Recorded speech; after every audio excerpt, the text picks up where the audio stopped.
What's up, s'mores? I'm Shannon Morse. Welcome to the very first episode of Snubs on Security, or SOS for short. Sometimes it kind of feels like we're all sending out like a digital distress signal, just trying to survive on the internets.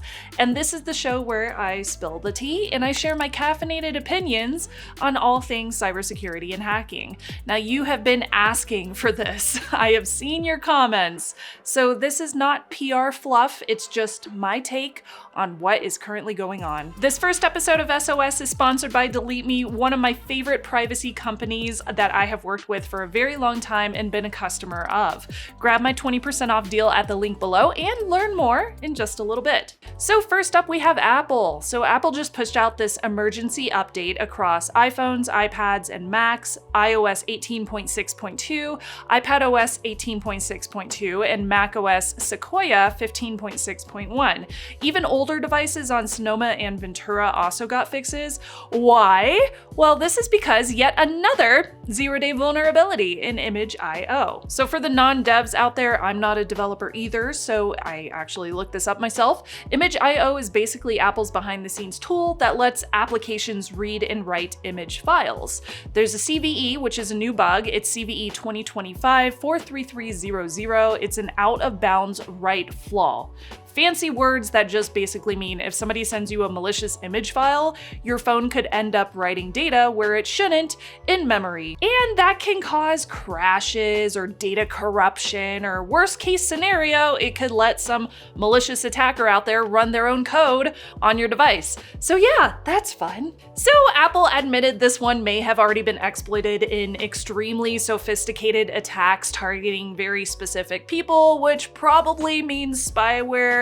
Maybe means governments or private firms are doing stuff like this. Maybe they're the ones getting attacked. You probably have not been targeted in this attack, but I don't flippin' care. Update your Apple settings and things anyways. And do it ASAP. All you have to do is go into Settings, General Software Update. Don't wait on this one. I don't care if you're in the middle of like watching K-pop Demon Hunters or something. Just pause it, update, go back to your binge watch. It will take you no time. Just do it. Okay. So this is a little fun stat that I found on the interwebs. This actually makes 6 0 days that Apple has patched in 2025 so far. Is that a lot? I feel like it's a lot of 0 days. Next, we have some rare good news. The UK has officially backed down from forcing Apple to add a backdoor into iCloud encryption. Yeah, that whole mess from earlier this year, where they secretly ordered Apple to give them access to encrypted user data under the Investigatory Powers Act, aka the Snoopers Charter. Yeah, that was a whole thing. Apple responded by yanking advanced data protection in the UK. Which also kind of sucks, because that's the feature that gives you full end-to-end encryption for iCloud. Basically, the UK tried to strong-arm Apple, and Apple was like, cool story, bro, no ADP for you. So according to the US Director of National Intelligence, yeah, it's a weird timeline right now. The UK folded after US officials got involved, so the mandate is gone for now. But this is my personal take that I feel like this fight is not going to be over. Governments all over the world, they want backdoors, they always will. They frame it as, think of the children, or this is for national security, but once you open up some kind of backdoor, you really can't close it. If Apple caves in one country, what is stopping another from demanding the same exact thing? So yeah, I'm glad that the UK backed off, but I would say stay salty, because this cat and mouse game is not going anywhere anytime soon. Now, speaking of overreach, yeah, you can send this little data point to all the people on the internet that say that this is fake news, and I have the links below for the sources, because of course I do. US Customs and Border Protection just set a new record for searching electronic devices. Oh yeah, almost 15,000 device searches in 3 months. That is a jump of 17%, an increase from the last record in 2022. And here's the fun little kicker. Most of these are very basic searches, so they're not like taking your device into a back room or anything. It means that agents are literally just asking for your password or asking you to unlock your phone, and they scroll through your phone. If you're a US citizen, you can't be denied entry, but your device could be seized indefinitely if you say no. If you're not a citizen, you could straight up be denied entry. Now, courts are still pretty split on whether this is constitutional or not, and the Supreme Court, no surprise, has not weighed in yet, but personally, it does feel rather invasive to me. This is an extreme invasion of privacy. Imagine like you're flying home from a vacation overseas and some random border agent is scrolling through your photos or your DMs. Your phone could be an incredibly personal item depending on what you are storing on it, so even a quick browse can feel like a violation of your privacy. So my pro tip would be travel with a clean device, log into cloud accounts later. You don't necessarily have to be logged in at time of going through customs, and always assume that your device could be searched. It's not going to be paranoia in this case, it is preparation. And on that subject, has anybody in your life ever said, well, I have nothing to hide, in response to you trying to tell them that they need to protect their data? Yeah, me too. It has happened more than once. And then their password gets stolen, or their bank account gets hacked and they lose money, or their family member gets scammed, and all of a sudden, I have nothing to hide turns into, well, why didn't you help me in the first place?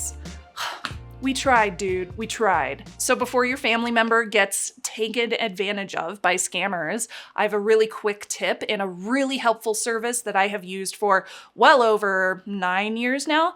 You can set this up for your family member or just put it on autopilot. I originally signed up for Delete Me as a paying customer because I didn't want data brokers basically doxing me by giving stalkers or online harassers my home address and my telephone number.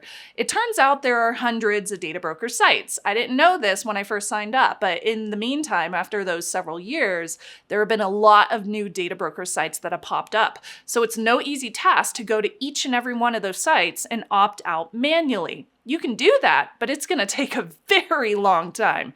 I don't have time for that. You probably don't either. So Delete Me does all that work for you. Throughout the year, they do it more than once. They go through a huge list of data brokers looking for your information, and when they find a match, they do the legwork to get it removed. All you have to do is check your removal report from Delete Me to see where your data ended up and where it got removed. The report you are actually seeing here is actually my most recent one. Because yes, to this day, I am still a Delete Me customer. If you are ready to take the next step in your online privacy and get that data broker weight off of your shoulders, I have a very sweet coupon code, which is just for my viewers. Go to joindeleteme.com/Morse code, get 20% off with my promo code SNUBS, SNUBS.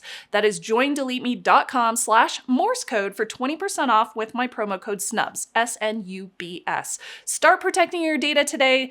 Trust me, you will not regret it. Thank you so much to Delete Me for sponsoring this video and for being such a valuable company that I have worked with and been a customer of for years. Okay, let's get into some absolute chaos. There's a whistleblower who was at the Social Security Administration who says the Department of Government Efficiency, yeah, it's called DOGE. I know, yeah.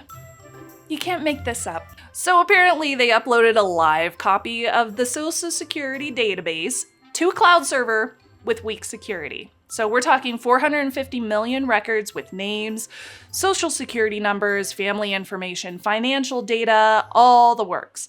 DOGE staff had admin access and they could have made the system publicly accessible. If that got popped, the US might have had to reissue social security numbers. Thank God it didn't. Yeah, just let that sink in. The SSA's official response is, our data is secure, but history tells us otherwise when it comes to trusting companies.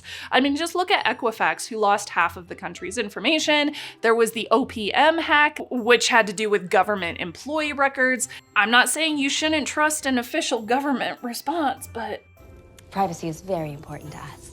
So this is the kind of decision that makes me want to kind of scream into a pillow. Security professionals raised red flags about this, DOGE overrode them, and now sensitive information in national data sets are sitting in risky environments. So great job, guys, gold star. I should start a poster. You know, this is the first episode, and I can start writing names of like agencies and companies and stuff and just giving them a gold star.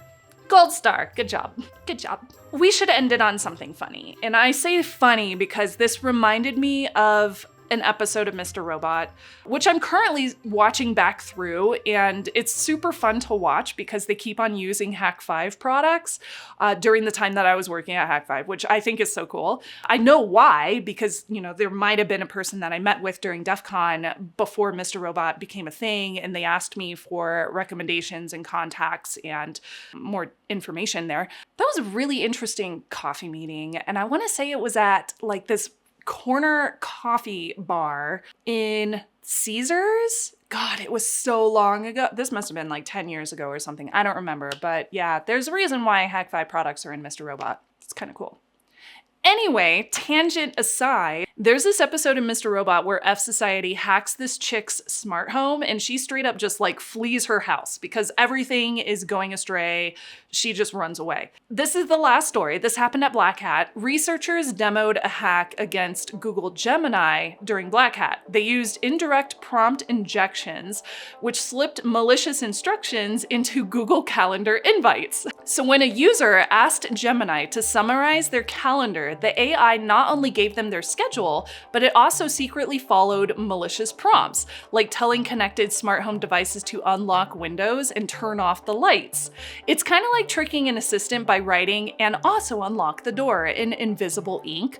It's creepy, it's kind of clever, and it's also a reminder that AI is not going to be magic. It's just more potentially vulnerable software in a very shiny wrapper. So I'm gonna play this video for you. It's only a few seconds long. It's really short, so let's watch it real quick together because it's so good. Okay, so in this video, you can see from the hacker's first person point of view, they are asking Gemini for some information, tomorrow's calendar of events. So Google is going to reply back with their calendar entries, and then all they say is thanks, hit enter, and that triggers the response. So you see all the lights turn off. It's so funny. That is really cool. I love that. That's so funny. That's so cool. Now, Google says this type of attack is, quote, exceedingly rare. Now that the demo is out though, bad actors are probably gonna start paying attention to this kind of thing. It's not a today problem, but it's definitely a tomorrow one. So just keep this in your back pocket, especially if you're setting up a new smart home. Just keep in mind, like, yes, there are vulnerabilities. Yes, things could happen. So Apple patches another 0-day. The UK backed off those iCloud backdoors. My God. Border searches hit a new high, haha, proof. And DOGE fumbled that social security database, and some hackers tricked Gemini into turning your smart home against you. That's super fun. It's just another week in cybersecurity, my friends. Now, if you like this format, I feel like it's pretty laid back. It's like the kind of show that I've been wanting to do for over a decade. It's very chill, very like, let's just chat, you know? Let's chat about the cybersecurity news while I drink tea out of my Sailor Moon mug. Hit the like button, subscribe, drop a comment. Which of these stories freaked you out the most? Which one did you think was your favorite for the week? When will another SOS episode come out? Well, as soon as I have more cybersecurity news to talk about. We're just gonna, you know, keep it chill. Don't forget, until next time, stay safe, stay secure, and do not forget, SOS is always here for you. Thanks for watching. Bye, y'all.